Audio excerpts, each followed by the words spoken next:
Divas, welcome back to the channel. Today we are going to talk about everything that I read in the month of May. And honey, she's been reading. I do not understand the level of dissociation that I have been engaging with that has allowed me to consume this many books in a month, but here we are. Okay, so I want to start with my physical books and then we'll talk about my audiobook adventures at the very end, okay? Okay. We're going least favorite to most favorite on these physical books. First up is Heart Lamp. Listen, some of y'all on the internet are really mad that I don't like this book. I don't know. Fight me in the comments. You already are. But I would love for us to have a robust, honest conversation about this book. Listen, I respect that it won the International Booker. Is that what I would have chosen? No. To be very honest, I wouldn't have even put it on the short list. I wouldn't have put it on the long list. There are other pieces of translated literature I actually think should have made the long list above this one. But listen, I'm not a judge. What do I know? I also have clearly gotten it wrong, right? According to these people who are very learned and experts in this space. And I put out a plea, I think, in one of my videos, like, tell me what I missed. Please tell me. No one has yet to do that. They've just complained that I don't like it. So to that I say, until you start bringing receipts, I don't think we can have a dialogue about it. Because I have receipts. Listen, also, people are misunderstanding certain things that I've said in certain videos. This book does not work as a story collection because the collection never came together.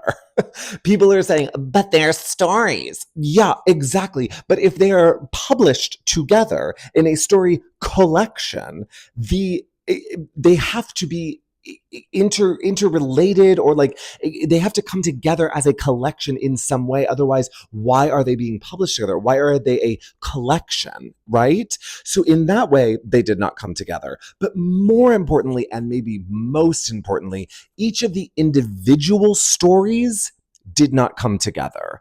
I felt that oftentimes we would start the story in one place, ultimately we would end up somewhere else. And I actually love stories that are structured like that. But you can only structure a story like that when they're woven together. When you start over here and there's a specific reason for it, either thematically or plot-wise, or something that gives us an interesting like introspection into the character, and then you weave us into the main story that you want us to tell.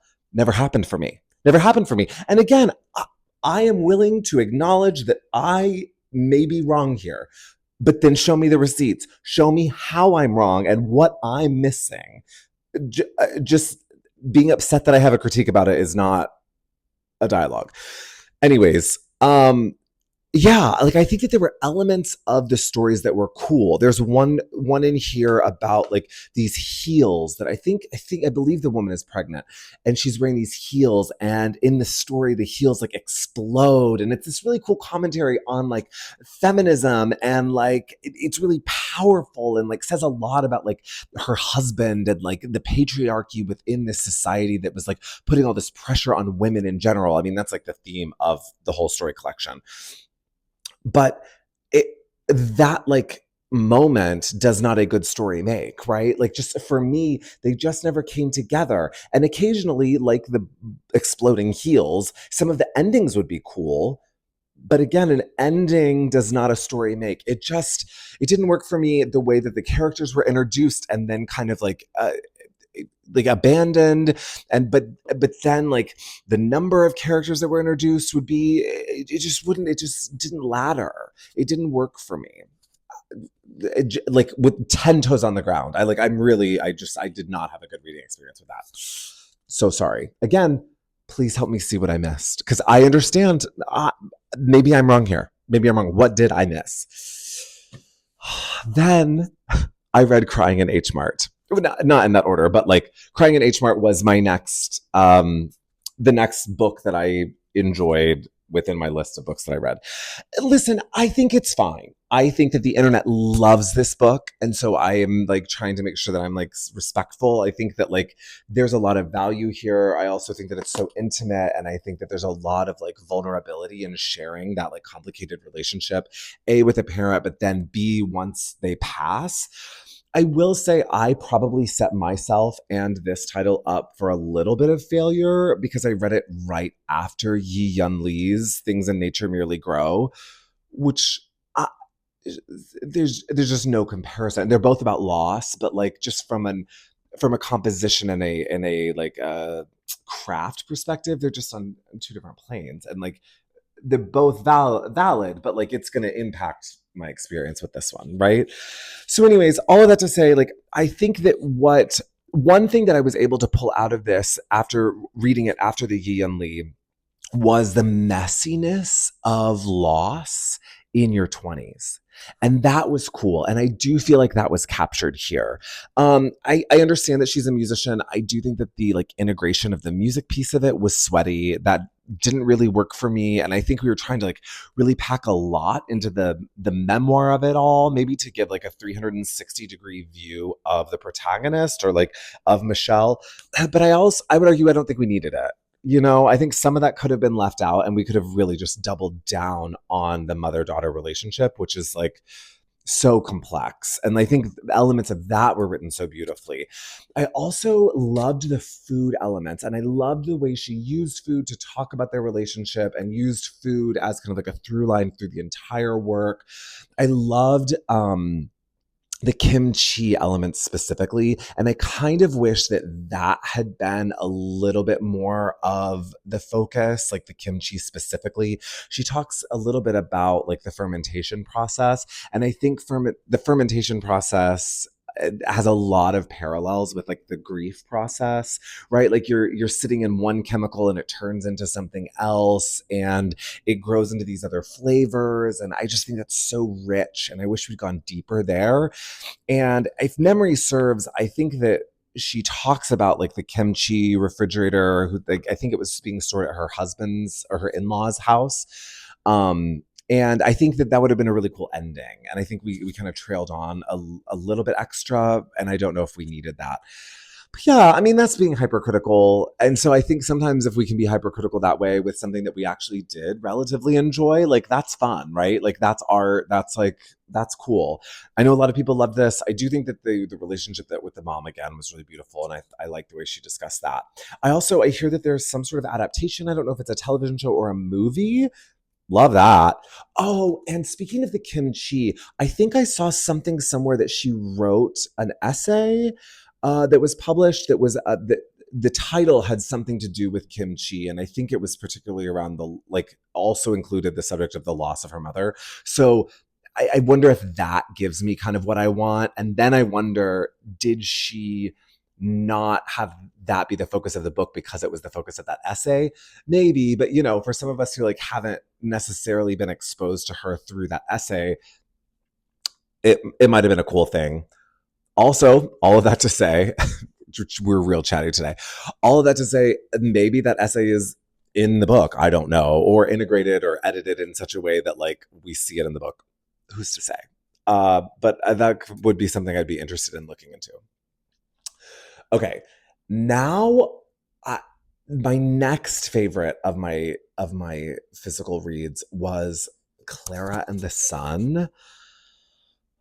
y'all, y'all, Ishiguro is a master at planning out and plotting out his plots. That was very elegant.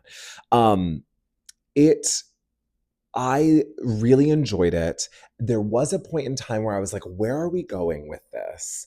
And people had told me that it really moved them and it was a really impactful book for them. And I was kind of like, why? And then the ending. And it was the opposite of my experience with Heartlamp in that the ending was so powerful and so beautifully done that instead of like calling into question or reaffirming my feeling of like, where is this going? It instead took that feeling and put it into crystal clear focus. And after reading the ending, it made me realize why we went through what we did and that everything and all of those choices were leading to this final moment. That to me is a successful ending. Listen, is there a world where I would love to have never felt where is this going? Sure. Do I think that once we have the ending and then you look back, it makes sense? Yes. But also, like, that's probably why it's my, one, two, three, fifth favorite read of the month. You know what I'm saying? So, like, I don't think it's perfect, but I do think that, like, the ending was incredible. And again, from a craft standpoint, I do think it's brilliant. I think that the way it was crafted and the way we get that ending payoff that really puts everything into such just like a fine-tuned crystalline focus is genius. It's genius. Which leads me to my fourth favorite title of the month, another Ishiguro, Never Let Me Go. So this is part of my quest to read the New York Times top 10 books of the 21st century this year. I'm reading one a month, and this was the one I read in May. Now, this book, I loved. I felt that the way he breadcrumbed the plot was genius. I went into this knowing nothing. I very intentionally went in very blindly, and the way he breadcrumbed what this book was actually about, I thought was brilliant. And it kept me going just long enough to be like, oh my God, what? And then when it all came revealed, it was just like, oh my goodness. And my whole heart was ripped out. That's the thing, is that, like, I wish we'd had a touch more of that in Klara and the Sun. Klara and the Sun ripped my heart out maybe more because it felt so like, right? It was like that void of like, where are we going? And then it was like this rush to fill that in once the end was revealed. So in that way, you know what I mean? That the final emotional impact may have been greater for Klara and the Sun, but the crafting impact and like the 360-degree impact, I think might have been better in Never Let Me Go. So I wish we'd had a little bit more of that breadcrumbing in Klara and the Sun, but that's all to say, like, we're splitting hairs because I do think he's genius. Also, didn't he write, what's the one that Remains of the Day? Like, I have to read it. It's on my list. My TBR I'm working like months out now. So like maybe at the end of the year, Remains of the Day. Does that feel, it feels like a nice like wintry book, right? All this said, I know nothing about it, just from the title alone. Remains of the Day. And I feel like I heard somebody saying it's like, or read something about like it being the end of someone's career or life or something like that. Like that feels like a wintry book. So maybe I'll throw that in there. Quick side note, I did have a friend who said they did not like Never Let Me Go, and they felt like it was like a child's book report. And I've not talked to him about this, but I've really sat with that. And that might be the point. Like, because it's about children, right? And she's telling us the story. And I do wonder if there's an element of that like, I respect this person and I like hold space that that's their experience, right? Like, but I do wonder if that's actually part of what made me love it more. I don't, and that's honestly why I love books and why I love talking about books, because I don't need to be right. And like, I think that like part of us like sharing this back and forth and like sharing books is that we can like expose each other to different points of view. And I love that what made him hate it actually in exposing that to me became one of the reasons why I love it more. I don't know. I just think that that's really cool. And then I read, my third favorite physical read of the month was Things in Nature Merely Grow by Yi-Yun Lee. Putting it in any sort of ranking feels wrong. I think on Fable and Goodreads, even though I know, I don't think I ranked it or rated it. I didn't give it a star rating because it just is so delicate and raw and like giving it any sort of ranking like that feels improper and like not the point of this being in the world, right? Like some of these books I think are put out to cause discussion and to cause like conversation and like critique and all of that, to like the art of craft and writing and all of that. But like this is a deeply personal memoir. I don't know what I would call it. Maybe. Yeah, I think that's technically what it's labeled as. Um in response to Yi and Lee's second child taking their own life. It's I you have to be ready for it. You have to be ready for it. It's beautifully unique because she also takes kind of surprising stances on certain subject matter. Both the word grief, which actually I've been trying to intentionally not use when I speak of this book, and then also Crying in H Mart, out of respect for her stance on that, because they were so intertwined for me because I read them one after the other. So I've been trying to avoid that word, which was fascinating. Her whole stance on grief, which she's very like against, and this idea of like, you know, coming through some tunnel and like you're like changed at the end. She's very against that. And then also talks about her like respect for her children's choices. Y'all, Yi Yun Lee is a goddess. Her writing is beautiful. It is brilliant. I could go on and on about how gorgeous I feel like this experience was. At the same time, it was a full K-hole of depression. You know what I'm saying? Like you're sitting in that K-hole of depression. So you got to be ready. You have to be ready. But I think it might be her at her best. I love Wednesday's Child. I loved the Book of Goose. Loved the Book of Goose. So yeah, huge Yi Yun Lee fan, and like, oof, gorgeous. But like, you gotta be ready. Okay. My second favorite, and I know I am so late to the party, but The Vegetarian. I loved it. I went in blind again, which I'm proud of myself for doing. And I'm finding that I'm having like really great experiences when I go in blind, especially around these books that like everybody's obsessed with. I did not know. And this is like, I guess, like I'm not spoiling the plot, but I'm spoiling like a literary conceit. So if you have not read The Vegetarian and you want to go in blind, fast forward. We do not get the POV of the protagonist ever. I'm sorry, what? Genius. It's just genius.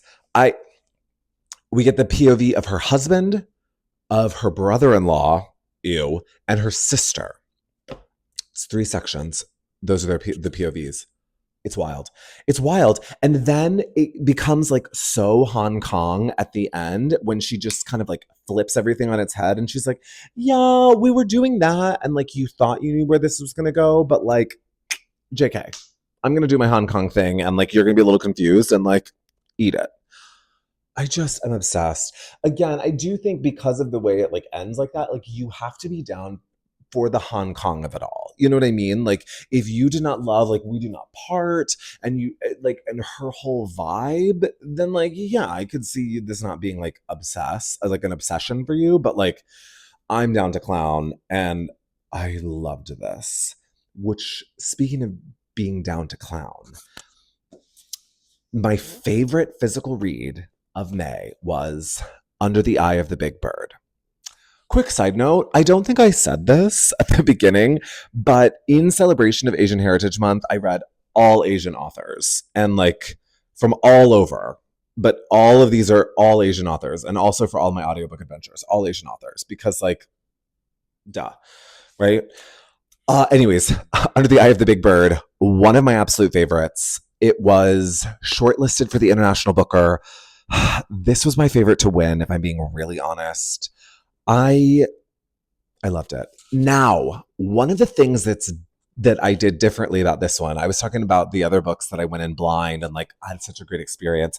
This one I went in armed with information. And I would suggest if you want to read Under the Eye of the Big Bird, you should also go armed with information. And that information is, this book is not going to make a lick of sense until the penultimate chapter. Then it all comes into focus. And again, this takes me back to my least favorite read in a long time, not just this month, if we're being really honest about it. To Heartlamp, where like those endings come together, but like everything leading up to it doesn't justify that payoff, right? Or the ending does not tie the messiness and the tomfoolery together. This one does. And you can tell that there are like um threads of plot that have been planned from the jump. Like it just it I think it is brilliant. I loved it. I really really wanted it to win. I It's the winner in my heart, which, again, the cheese stands alone maybe on that one. But it was fascinating. It was about AI and like how we might be engaging with AI in the future and civilization and the downfall of civilization. And it was just fascinating. And I loved the way that she forced us to swim in this pond of unknowing. And then when she brought it together, you could see all of the threads and how they tied. And it's genius. There's a creator on here. I believe his name is The Lonesome Reader. I'll put his @ here and I will correct myself if I'm wrong. I love his videos. We haven't met. Oh, I should send him like a DM or something, but like I love his content. And he talked about when he finished, he was like, I think he said he had kind of like a mixed reading experience, but then fell in love. And then at the end wanted to go back and like map everything out because the sections, I wouldn't even call them chapters, the meditations, the like stories, they're out of chronological order. And he said when he got to the end, he wanted to like go back and like put everything in order. Nothing has resonated with me more. I wanted to do that so badly. And the way I think he lives in the UK, but like if we lived closer, the way I would invite him over for a coffee and we would just whiteboard this book because I don't know, it just inspired me to do it because I think it's so brilliantly done and like it just all comes into focus. And like I loved it. That would be my ultimate recommendation from all of these. Also, if you've not read The Vegetarian, like you must. Things in Nature Merely Grow, you got to be ready for, and then Never Let Me Go. Like, yes, yes, yes. It just, yeah, this was a great reading month for me, all in all, right? Like, even though there were some low lows, the highs were just so high. And I again, it's like a reminder for me like how much I love translated literature. It is such a passion for me and I love that we get to talk about it on here. And I just yeah, I have to remind myself like every month I have to be reading some kind of translated literature. I just think it exposes us to other worlds in such a unique and different and interesting way. I'm obsessed. Okay, now all of my audiobook adventures. I listened to the Crazy Rich Asians trilogy. Y'all, it was so fun. Just like a joyful romp. You know what I mean? Like I loved it. I also don't know why we only have one movie. Maybe because the other two don't feel like they could be turned into a movie, and that's fair, but like the second one is a TV show. And actually, I didn't really love the second one as much. To me, the first one was the best, the third one was also very good, and the second one, there were too many characters. I don't think we developed the interesting plot lines enough, and it was just like kind of wackadoo and all over the place. But because of that, it would be a brilliant television show because there are so many different characters and there are so many things we could follow. And because of the television show format, I think that you could like really like, expand and like delve into some of these characters. This is like rife for media. And I wonder what happened. I don't know. Cause I loved the first movie. I loved. But yeah, it just feels like there's like opportunity there. I don't know.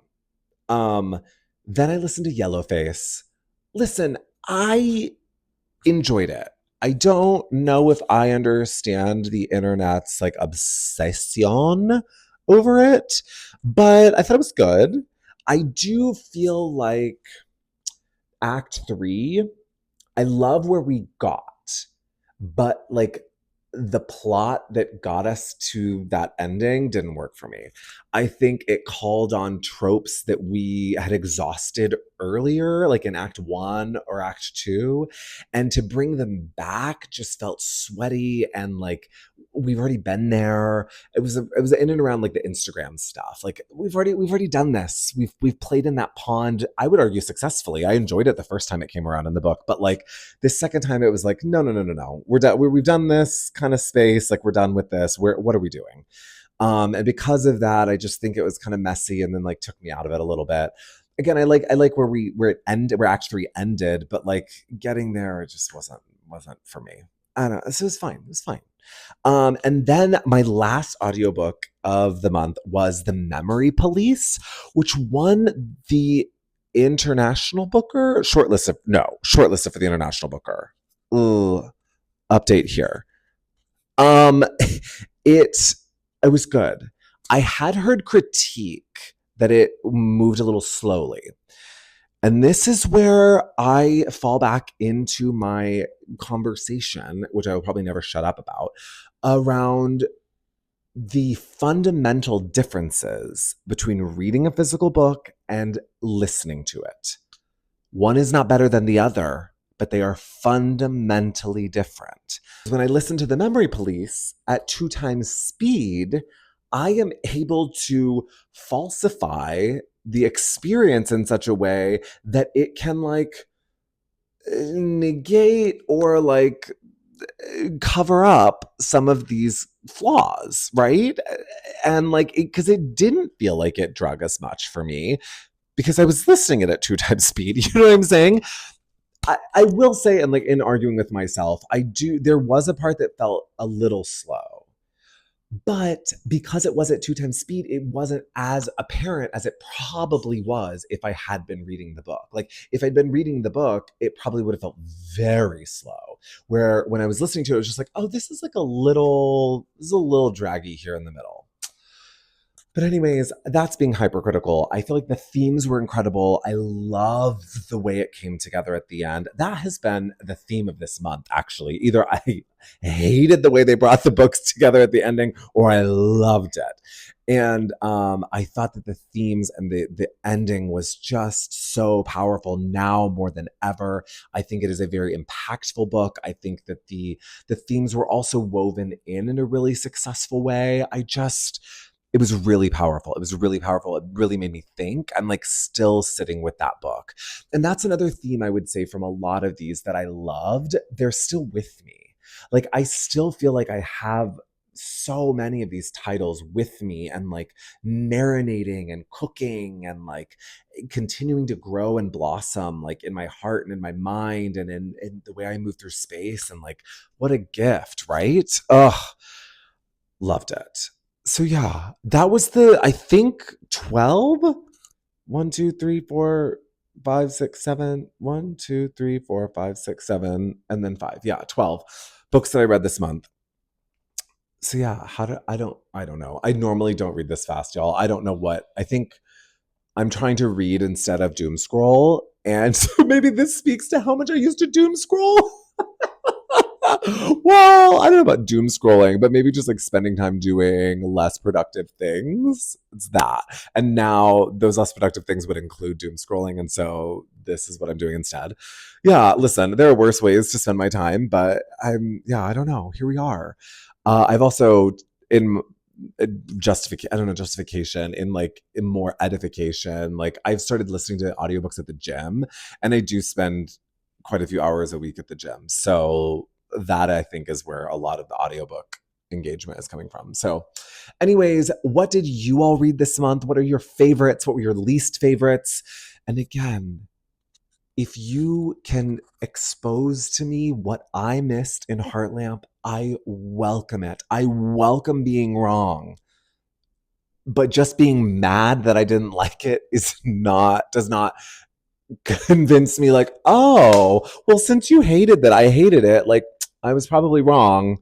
Know what I mean? Anyways, let me know in the comments. I cannot wait to talk to you all soon.